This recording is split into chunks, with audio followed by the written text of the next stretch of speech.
A paz do Cristo a todos, eu sou o pastor Emerson Dantas e esse é o nosso programa Abba Pai, mais uma vez aqui no ar, para compartilhar com você as verdades bíblicas. E é sempre um prazer para mim estar aqui para falar da palavra de Deus. Eu quero agradecer a esse Deus maravilhoso que nos dá esse privilégio de sermos assim oráculos da sua palavra, né? De podermos pregar a sua palavra. Também agradecemos aos amados irmãos que têm cooperado assim mais diretamente para o sucesso do programa Abba Pai. Falo sucesso no sentido de que tem levado a palavra de Deus, né? E as pessoas têm sido abençoadas com esta palavra. Um abraço aí para Sivaldo e Maristela, aqui da TV Monte Sião. Também um abraço especial para o meu amigo Emanuel, do Supermercado J. Santos. Não posso me esquecer também de André Mendes, da Inova Propaganda. Também um abraço especial para o meu amigo Josué Nunes, da Clínica dos Livros, Gráfica Clínica dos Livros. Um abraço para Josué. Um abraço para o meu amigo Ailton, da Academia Boa Forma. Que Deus os abençoe assim, poderosamente, em nome de Jesus. Queridos, eu sou pastor presidente da Igreja Batista Abba. A nossa igreja fica aqui no Brasil, Bahia, Feira de Santana, no bairro do Jardim Cruzeiro, Rua Porto Seguro, número 445, na mesma rua do Hospital Municipal da Criança. E os nossos cultos, às quintas-feiras, culto de doutrina, às 7h30 da noite, aos domingos, pela manhã, 10 horas da manhã, nós temos a Escola Bíblica Dominical, e aos domingos à noite, às 6 horas da noite, nós temos o nosso culto da família. E vocês são nossos convidados para nos visitarem, querendo fazer parte da nossa família. Vai ser um privilégio para nós, em nome de Jesus.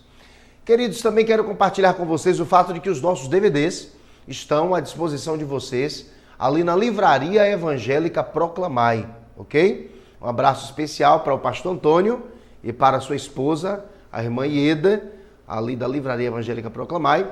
Você pode adquirir os nossos DVDs ali na Livraria Evangélica Proclamai. Bem, os nossos contatos, se você quiser contactar conosco, o nosso número de telefone é o 0 operadora 75 9151 6907 ou 0 operadora 75 8217 6157.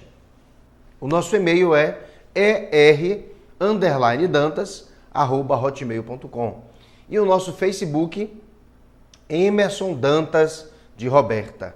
Emerson Dantas de Roberta. O e-mail da minha esposa, ou o Facebook da minha esposa, é Roberta Mascarenhas. Roberta Mascarenhas.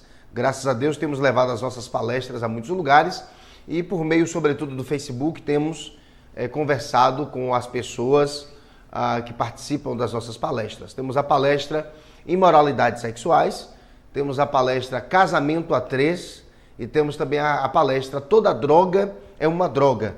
Se você quiser entrar em contato e nos levar aí na sua igreja, vai ser um prazer pra gente, tá certo? Bem, eu quero assim agradecer pelo convite do pastor Edson, da Igreja Missionária Nova Canaã. Estivemos pregando ali no domingo à noite, a partir de 6 horas da noite, e foi uma bênção estar ali. O pastor Edson não pôde estar presente, mas a sua esposa estava, a pastora, e foi um prazer reencontrar ali com amigos, com irmãos. Foi um culto abençoado, né? Uma vida aceitou a Jesus como seu Salvador, foi uma bênção para a glória de Deus, tá certo? Bem, quinta-feira agora, 7h30 da noite, nós teremos nosso culto de doutrina e estaremos recebendo a cantora Vina Gabriela, tá? Vina Gabriela, ela vai estar cantando na quinta-feira e vai ser uma bênção ali o culto na Igreja Batista Abba. Vocês são os nossos convidados, em nome de Jesus. Domingo à noite, quem estará na nossa igreja levando a mensagem da palavra de Deus é o evangelista Tennyson, tá? Ele que é o coordenador do SOS Sertão, aqui em Feira de Santana, e ele vai estar domingo à noite na Igreja Batista Abba, levando a boa palavra, né, do Senhor Jesus para nós. Eu estarei ali no templo da Igreja Batista Missionária Internacional, juntamente com o pastor João Batista da Silva, em um congresso ali, se eu não me engano, coordenado pelas mulheres, onde a preletora é Sara Shiva, ela que é filha da Baby Consuelo, conhecida como Baby do Brasil. Já há um bom tempo ela já fez a sua aliança com Jesus e hoje ela tem saído aí por várias igrejas pregando a palavra do Senhor. E nós estaremos ali ministrando o louvor, o período do louvor, não é? No domingo à noite, ali na Igreja Batista Missionária Internacional, vamos estar se ministrando o louvor e vai ser uma bênção. Você também, que mora aí nas imediações da Igreja Batista Missionária Internacional, compareça, porque certamente você vai ser edificado. Um abraço aí para o pastor João Batista e a todos os irmãos da Igreja Batista Missionária Internacional. Bem, queridos, nós já estamos assim no último estudo do Sermão da Montanha. Já é o último estudo, né? Passou rápido. São, na verdade, se eu não me engano, 23 estudos. Esse é o 23º, salvo engano. E nós estamos assim encerrando o estudo sobre o Sermão da Montanha. Tenho certeza que Deus falou e ainda falará hoje por meio desse estudo, e no final eu estarei aqui anunciando qual será o nosso próximo estudo, que também será uma bênção para a glória do Senhor, tá ok? Bem, eu já estou preparado para começar aqui o nosso estudo. Você também? Então, apertemos os cintos, porque o programa Abba Pai está no ar. Bem, amados, o nosso texto básico de hoje se encontra aqui no Evangelho de Mateus, ou Levi, capítulo 7, do versículo 24 ao versículo 29. Esta passagem, ela encontra um texto correlato em Lucas, capítulo 6, do versículo 46 ao versículo 49. Lá no Evangelho do Dr. Lucas, capítulo 6, de 46 a 49. E o título da nossa mensagem é o mesmo subtítulo aqui da minha Bíblia, que é a NTLH, uma nova tradução na linguagem de hoje. Okay? E o título é Os Dois Alicerces. Os Dois Alicerces. Uma mensagem bastante conhecida, mas é sempre bom nós estarmos refletindo sobre isso, tá? Na verdade, nesta passagem, Jesus ele propõe uma parábola. Por meio dessa parábola, por meio dessa ilustração dos dois alicerces, ele vai, assim, ensinar qual é o segredo do sucesso na vida espiritual, ok? E ele se refere diretamente ao alicerce. Quem é o alicerce? Quem deve ser o alicerce da nossa vida espiritual? É sobre isso que nós estaremos falando aqui nesta ocasião. Bem, eu quero assim, antes de mais nada, ler esse texto, Mateus 7, de 24 a 29, e convido você a que me acompanhe nesta hora, em nome de Jesus, ok? Me acompanhe. E a palavra do Senhor nos fala assim: os dois alicerces. Quem ouve esses meus ensinamentos e vive de acordo com eles é como um homem sábio que construiu a sua casa na rocha. Caiu a chuva, vieram as enchentes e o vento soprou com força contra aquela casa. Porém, ela não caiu porque havia sido construída na rocha.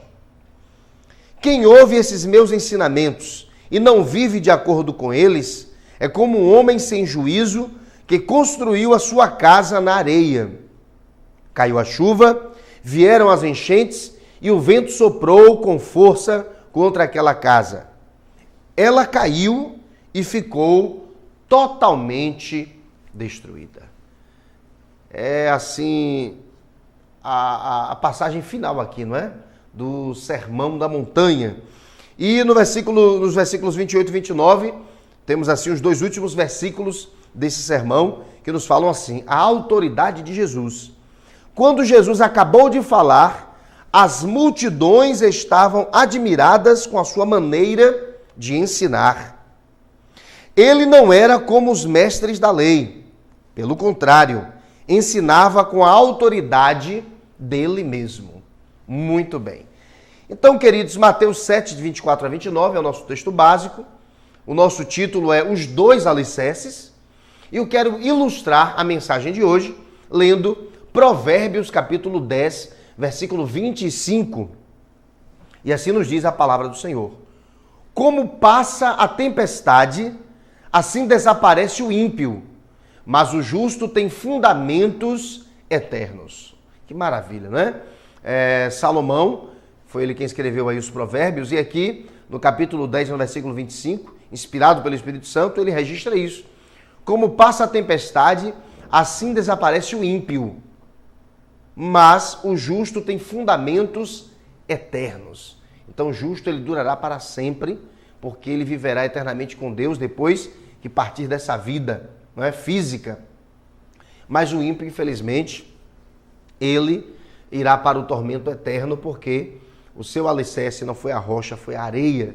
É sobre isso que nós estaremos falando e desenvolvendo ao longo aqui do nosso estudo.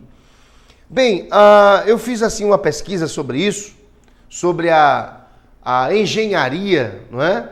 Da época de Jesus lá em Israel, e eu pensei aqui um textozinho que nos fala assim, me acompanhe. Na Palestina, quando se edifica uma casa, é preciso pensar com antecipação. Há muitos terrenos que no verão são lugares aprazíveis e sombreados, mas no inverno se convertem em esmagadoras correntes de águas. Procurando um lugar para construir sua casa, a pessoa poderia achar um desses terrenos baixos e arenosos, bem defendido dos ventos e do sol, e poderia pensar que esse era o lugar mais apropriado para a sua edificação. Ou seja, lá na Palestina, não é? Sobretudo da época de Jesus, existiam lugares aparentemente adequados para se construir uma casa. Só que as pessoas menos experientes, muitas vezes construíam nesses terrenos aparentemente adequados, e quando vinham os períodos da chuva, essas pessoas tinham uma surpresa desagradável, porque a sua casa se desmoronava. E nós entendemos que Jesus, se não em todas as suas falas, mas na maior parte delas, ele sempre revela algo espiritual, não é? Associando com algo que os judeus conheciam no seu dia a dia. E Jesus, ele agora propõe uma parábola, Jesus agora ele propõe uma ilustração, e ele pega como pano de fundo essa realidade, não é? De que existiam terrenos apropriados de fato para a construção de uma casa, e outros que aparentemente eram adequados, mas não eram. E é a partir desse pano de fundo que Jesus ele vai nos revelar algo espiritual, que é exatamente o segredo do sucesso da vida espiritual. O que é que determina o sucesso da vida espiritual? É exatamente o alicerce, não é? Exatamente o alicerce. O que é que alicerça a nossa fé? Não é? O que é que alicerça a nossa espiritualidade? Quem tem alicerçado ou o que tem alicerçado? Muito bem. Então, as pessoas deveriam, naquela época, se certificar de que o terreno escolhido para a construção era, de fato, um terreno adequado, com um alicerce adequado, sobretudo alicerce de rocha, rochoso, para que a construção permanecesse segura, mesmo nos tempos de tormenta, ok? Muito bem. Agora sim, Jesus, ele estava aqui, como eu sempre tenho feito, né, iniciando as mensagens, falando um pouco sobre a importância do Sermão da Montanha. Agora no encerramento não seria diferente. Jesus aqui, ele já havia completado 30 anos, ele já havia iniciado seu ministério público, não é? Ele já havia escolhido aí os seus 12 talmidim, os seus 12 discípulos, já havia sido batizado, já havia sido tentado por Satanás, já havia começado, inclusive, a ensinar nas sinagogas, mas ele acabou tendo, na verdade, nas colinas, nas montanhas, ou seja, no espaço aberto, os melhores locais para reunião, por causa das multidões que queriam ouvi-lo, como a gente percebeu aqui agora no final desse texto lido. E Jesus, como qualquer mestre, ele agora tinha os seus 12 discípulos, porque das multidões ele tirou 70 homens, de 70 homens, dos 70 ele tirou 12 homens, e agora ele tinha 12 homens que iriam acompanhá-lo ininterruptamente por 3 anos e meio, a fim de que ele pudesse ensinar para eles na teoria e na prática aquilo que eles deveriam aprender para compartilhar com aqueles que se converteriam e que seriam, na verdade, a igreja do Senhor Jesus. E Jesus, ele agora, como qualquer mestre, ele já tem seus 12 discípulos, ele se afasta das multidões, segundo os estudiosos, ele vai para um monte que ficava em Cafarnaum, e ali ele se assenta diante dos seus 12 talmidim, ou dos seus 12 discípulos, e ele ali começa a compartilhar o seu jugo, Aqui no contexto, julgo era o conjunto de interpretações de um determinado mestre ou rabino sobre a lei de Moisés. E Jesus, ele agora tem os seus 12 discípulos, se assenta para ensiná-los, vai compartilhar o seu jugo, as suas interpretações da lei de Moisés. As interpretações de Jesus, na verdade, ou a interpretação de Jesus é a melhor que existe, porque foi a interpretação do próprio Deus, que fora preservada até hoje por meio do Evangelho de Mateus. E Jesus ali, ele compartilha aquilo que eu chamo de o suprassumo, não é? Daquilo que a igreja precisa aprender para ter sucesso na sua missão aqui na Terra. E aí Jesus, ele compartilha tudo aquilo, inicialmente, a priori, ele começa a compartilhar com seus 12 discípulos. Mas o final desse relato, não é, do Sermão da Montanha, dá de entender que, a partir de algum momento do Sermão da Montanha, pessoas começam a chegar. De maneira que quando Jesus encerra o Sermão da Montanha, já existia uma multidão ali ouvindo aquela palavra que inicialmente ele havia começado a compartilhar com seus 12 discípulos. Então, o Sermão da Montanha, ele é importante para a igreja, assim como um país ele precisa de uma carta magna, um país ele precisa de uma Constituição Federal, a igreja também tem a sua Constituição Federal. Ou seja, a nossa nação, a Nova Jerusalém Celestial, né? O reino dos céus, o reino de Deus, tem também a sua carta magna, tem também a sua Constituição Federal, que é o Sermão da Montanha, segundo alguns estudiosos. Está aqui em Mateus, do capítulo 5 ao capítulo 7, um sermão politemático, porque Jesus vai abordar vários temas ao longo desses 2 capítulos, ok? Desses 3 capítulos, 5, 6 e 7. Muito bem, mas eu separei aqui alguns versículos que vão ratificar ou confirmar que Jesus, ele é esse alicerce sobre o qual a sua igreja deve estar alicerçada e sobre o qual a minha fé e a sua fé devem estar alicerçadas. Você entende? Muito bem. Então eu separei alguns textos que vão comprovar isso. Que a igreja e a igreja como um todo, a igreja invisível, como também a igreja individualmente falando, cada pessoa deve alicerçar a sua fé na rocha que é Jesus. Daniel capítulo 2, versículo 34, a palavra nos fala assim: estavas vendo isto, quando uma pedra foi cortada, sem auxílio de mãos, a qual foi ferida, a qual feriu a estátua nos pés de ferro e de barro e os esmiuçou. Então a gente tem aqui um versículo do livro de Daniel, onde aqui se fala da pedra, daquela pedra do sonho do rei Nabucodonosor, que cai sobre aquela estátua que representava a sucessão de reinos sobre a face da terra, essa pedra que cai sem auxílio de mãos humanas, ou seja, não teve nenhuma interferência humana, né, para que aquela pedra ela caísse ali. Dá de entender que essa pedra ela vem da parte de Deus, e essa pedra é o próprio Deus porque ela se refere a Jesus, ok? Então é uma passagem escatológica que fala sobre a vinda de Jesus para fazer aquilo que muitos reis tentaram e não conseguiram. Jesus vai estabelecer um reino eterno sobre toda a face da terra, e ele aqui é associado com uma rocha, ok? Muito bem.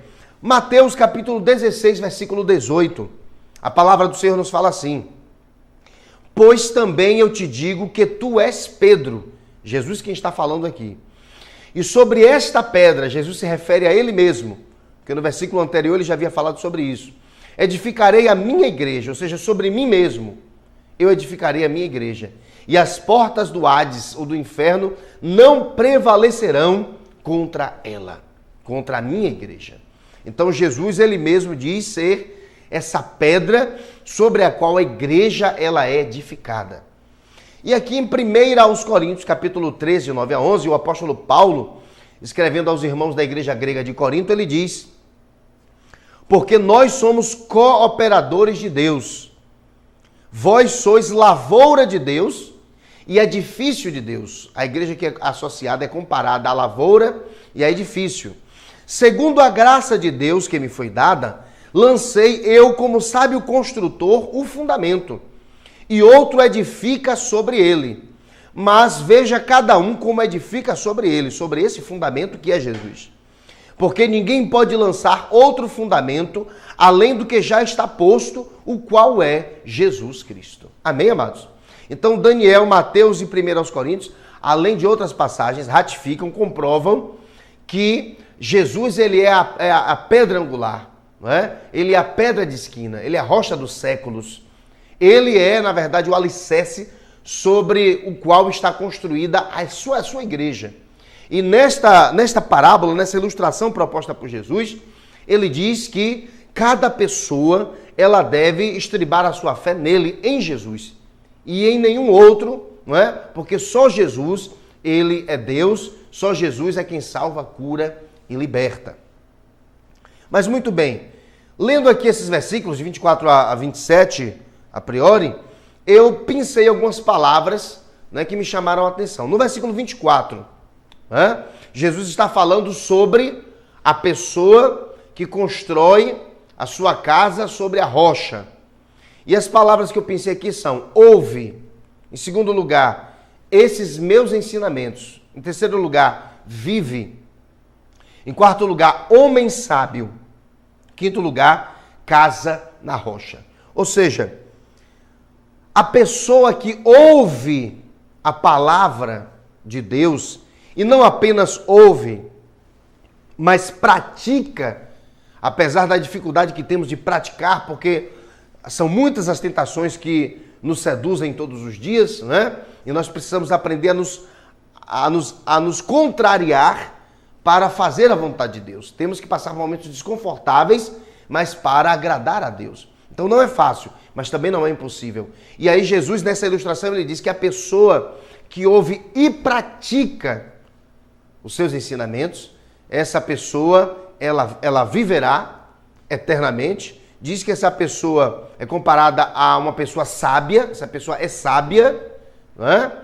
E por quê? Porque a sua casa foi construída sobre a rocha, ou seja, a sua espiritualidade foi baseada não apenas teoricamente, mas na prática, a partir dos ensinamentos de Deus por meio da pessoa do Senhor Jesus Cristo, o Deus Filho. Amém, amados? Muito bem.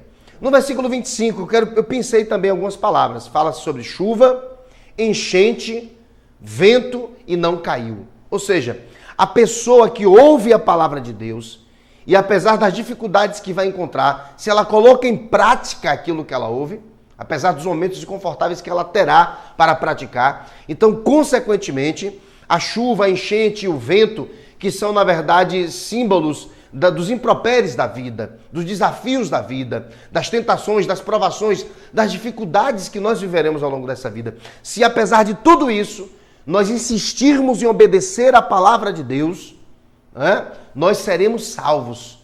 Ou seja, a nossa casa não cairá. Ou seja, na ocasião da vinda de Jesus para arrebatar a sua igreja, nós ascenderemos com ele, né, para a glória. Então é importante que isso fique claro. Jesus está falando sobre aquele que ouve e pratica, e sobre aquele que ouve e não pratica. Então apenas agregar conhecimento teológico, apenas agregar conhecimento bíblico, não leva ninguém, não é, para a eternidade. Precisamos conhecer e praticar. Um exemplo disso é Satanás e seus demônios, que estão fadados aí para o inferno. Por quê? Porque eles conhecem a Bíblia plenamente, conheceram e conhecem Deus pessoalmente, mas eles não praticam aquilo que a palavra ensina. No versículo 26 eu pensei também em algumas expressões. Ouve, não vive, homem sem juízo e casa na areia. O que é que Jesus está falando aqui? Está dizendo que a pessoa que ouve a palavra, mas não coloca essa palavra em prática, essa pessoa é comparada a uma pessoa sem juízo. Uma pessoa sem juízo, sem noção. Não é? Uma pessoa tola, uma pessoa boba, imprudente. E essa pessoa que ouve e não pratica, ela é semelhante a uma casa construída sobre areia. Ou seja, essa pessoa é uma pessoa instável, é uma pessoa que está à mercê das investidas do diabo. E no versículo 27 eu pensei as seguintes palavras: chuva, enchente, vento, caiu. Percebamos que tanto a pessoa que obedece à palavra de Deus, que é comparada com a casa sobre a rocha, quanto a pessoa que não obedece, ambas, tanto a que obedece quanto a que não obedece, ambas enfrentarão os mesmos obstáculos da vida. Você percebe isso? Porque aqui, ó, chuva, enchente e vento recairão sobre a casa alicerçada na rocha. Mas também chuva, enchente e vento recairão sobre a casa alicerçada na areia. Consequentemente, nós percebemos que as dificuldades dessa vida são comuns a todos, aos cristãos e aos não cristãos.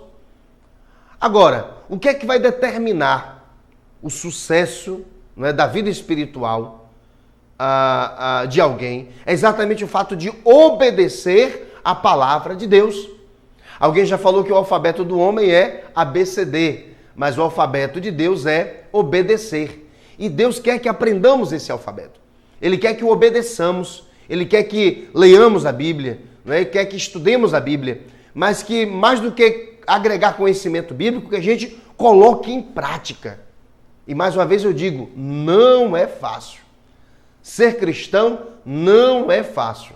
Ser cristão, na verdade, Jesus chamou todos para a salvação, mas infelizmente nem todos serão salvos, exatamente porque não terão realmente disposição suficiente para se submeterem às solicitações feitas por Jesus por meio da sua palavra. Então, Jesus aqui por meio dessa parábola, Jesus aqui por meio dessa ilustração, ele está falando sobre a pessoa que obedece e a pessoa que não obedece. E a pessoa que obedece viverá eternamente com o próprio Deus. Mas a pessoa que não obedece será lançada no lago de fogo e enxofre, né? E passar a eternidade longe do Senhor, é o que a Bíblia registra para nós. Então eu creio que você já entendeu aí o sentido dessa parábola, o sentido dessa ilustração. Na verdade, fala-se sobre o que é a importância da obediência. É ela quem determina, né, a salvação daquele que se dispõe a viver o que Jesus ensinou. Mas já assim, encerrando aqui a nossa palavra, eu também pensei aqui duas coisas de uma das fontes às quais recorremos. E o primeiro ponto nos fala o seguinte, do que eu peguei aqui pra gente. Jesus exigia que os homens, deixa eu ver aqui, Jesus exigia duas coisas, segundo essa ilustração. A primeira delas, exigia que os homens o ouvissem. O primeiro passo para uma vida cristã é dar a Jesus uma oportunidade para nos falar. É por isso que a Bíblia diz que a fé vem pelo ouvir e ouvir pela palavra de Deus. Jesus, ele quer ter uma oportunidade de falar para nós. Porque se pararmos para ouvi-lo, acontecerá conosco aquilo que aconteceu com essa multidão. Ficaremos maravilhados das suas palavras, porque só ele tem palavras de vida eterna. E aqui no versículo 2, no ponto 2, Jesus exigia que os homens pusessem em prática o que ele dizia. Ouvir, absorver e no dia a dia lembrar e colocar em prática. Apesar de ter que dizer não a muitos prazeres efêmeros, mas colocar em prática, tá? Então Jesus espera que nós o ouçamos, espera que nós o obedeçamos. Muito bem. Uma outra porção aqui que eu pensei fala sobre a obediência. Diz assim: obediência é a palavra na qual se resume o significado de ouvir e fazer. Ou seja, tem uma palavra que agrega os valores, não é, de ouvir e de fazer? Sim, é a palavra obediência. Quando a pessoa obedece é porque ela ouviu e ela se dispõe a cumprir aquilo que a orientação lhe solicita, ok? Então, obediência é a palavra na qual se resume o significado de ouvir e fazer. Aprender a obedecer é o mais importante na vida. Amém? Muito bem. Vamos lá. Eu aqui peguei aqui uma ilustração, uma pequena ilustração que fala sobre a importância de ouvir os ensinamentos e de colocá-los em prática sem questioná-los. Ok? Muito bem. E essa ilustração nos fala assim. Faz algum tempo, pôde ler-se nos jornais a notícia de um marinheiro da Armada Real Inglesa que foi severamente castigado por ter quebrantado importantes disposições regulamentares de sua arma. O castigo foi severo ao ponto de muitos civis pensarem que se exagerou a nota e assim o manifestaram de diversas maneiras. Um dos periódicos ou jornais pediu a seus leitores que escrevessem cartas expressando sua opinião sobre o assunto. Um dos que reagiram foi alguém que tinha servido durante muitos anos. Segundo sua opinião, o castigo não era muito severo. Sustentava que a disciplina era absolutamente essencial, pois seu propósito era condicionar o homem a obedecer incondicionalmente e de maneira automática, e desta obediência podia depender até a própria vida do interessado. E citava um caso ocorrido em sua própria experiência. Em certa oportunidade, estava a bordo de uma lancha que rebocava outro navio muito maior à terra. Todos os homens que estavam sobre a coberta imediatamente se lançaram. Em certa oportunidade, estava a bordo de uma lancha que rebocava um navio muito maior, e pesado. Este navio estava atado à lancha por meio de um cabo de aço. De repente, no meio do vento e as ondas, ouviu-se a voz do oficial encarregado. Corpo à terra!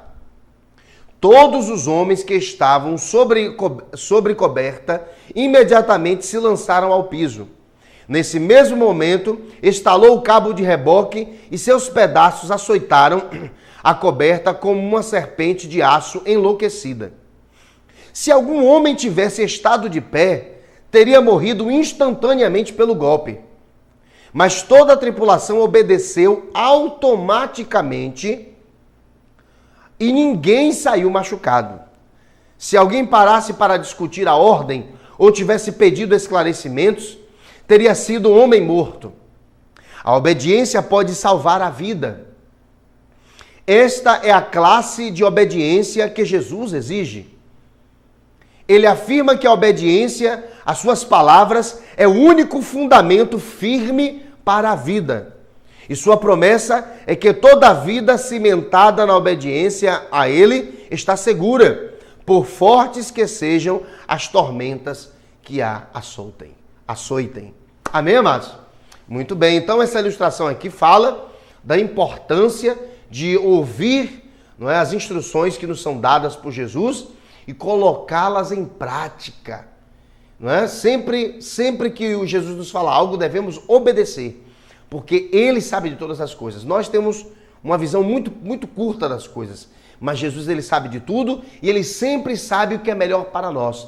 Por isso que devemos ficar sempre com a sua palavra, em vez de ficarmos baseados, não é, nas ideias humanas, nas filosofias humanas, enfim, nas ideologias humanas, ok? Muito bem. Queridos, assim já para encerrar,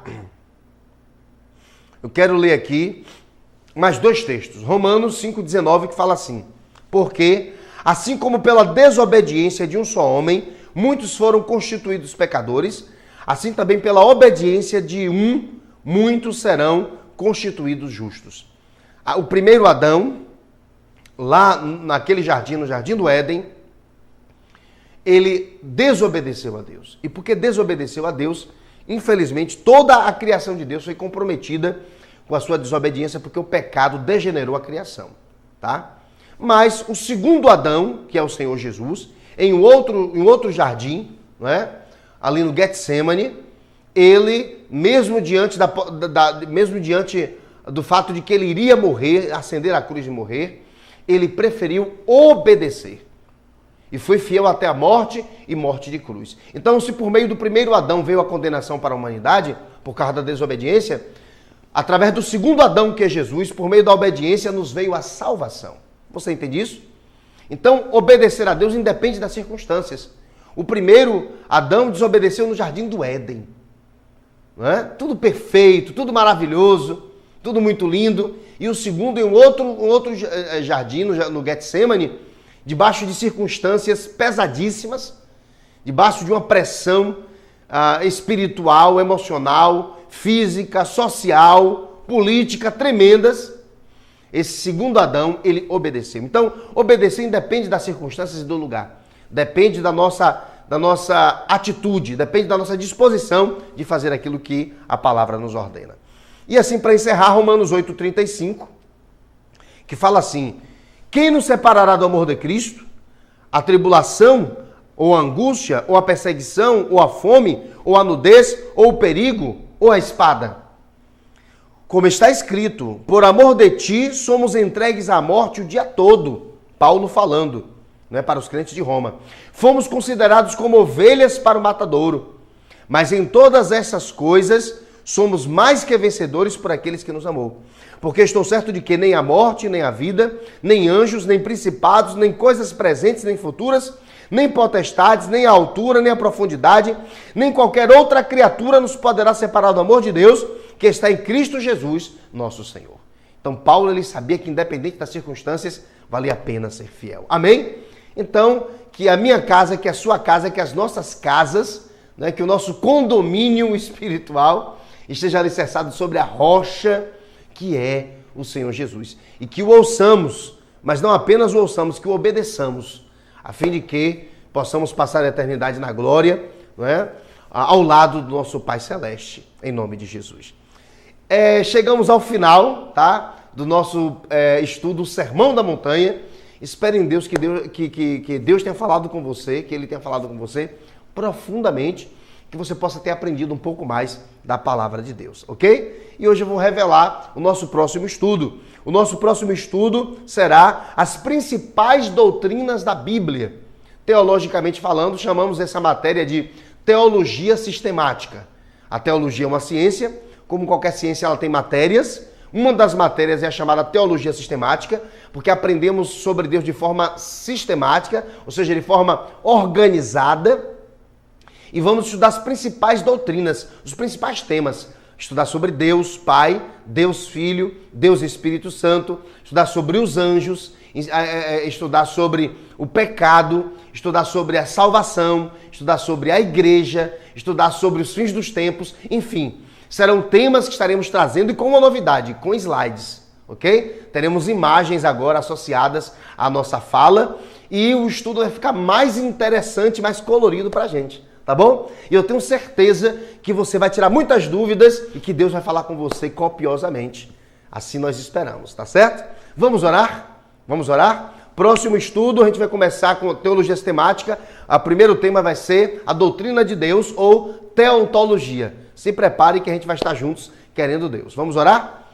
Deus amado, em nome de Jesus eu te agradeço pela tua palavra, pelo Sermão da Montanha e por esse estudo que nos ajudou a compreender um pouco mais essa porção tão importante do Novo Testamento, Pai. Ajuda-nos, meu Pai, a aprender, continuar aprendendo a tua palavra e sempre colocando em prática. Em nome de Jesus, capacita-nos, dá-nos forças para isso. Ajuda-nos a conhecer e a praticar para a glória do teu nome, Senhor. É o que eu te peço e te agradeço. Em nome de Jesus. Amém. Que o amor de Deus Pai, a graça do nosso Senhor e Salvador Jesus Cristo e as doces consolações do Espírito Santo de Deus sejam com todos nós, desde agora e para todos sempre. Em nome de Jesus. Amém e graças a Deus. Amém? Estou indo, esperando em Deus que na próxima oportunidade estejamos juntos para estudar teologia sistemática ou as principais doutrinas da Bíblia, começando por teontologia ou a doutrina de Deus. Tá bom? Então, até lá, aguardo você, mas lembre-se sempre, nenhum de nós é melhor do que todos nós juntos. Tchau, tchau.